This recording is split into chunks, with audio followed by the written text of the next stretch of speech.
C'est sur ce chantier au cœur de Vence que jeudi dernier, les ouvriers ont mis au jour des sortes de murets.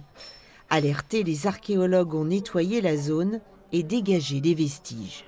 On s'est rendu compte que nous n'étions pas sur des maçonneries simples et très récentes, mais bien sur quelque chose qui indiquait un plan d'une église, donc un plan absidial, c'est-à-dire des murs semi-circulaires. Et collés à cette première abside, les scientifiques en découvrent rapidement une plus grande. Il devient évident qu'il s'agit d'un édifice religieux important et pas d'une simple petite chapelle.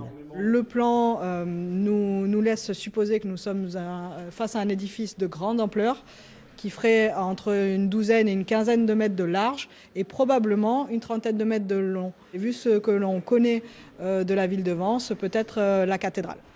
Jusque-là, beaucoup pensaient que la première cathédrale de Vence, datant probablement du 5e siècle, se trouvait enfouie sous l'actuelle. D'ailleurs, l'édifice religieux renferme des vestiges carolingiens comme ce morceau de balustrade.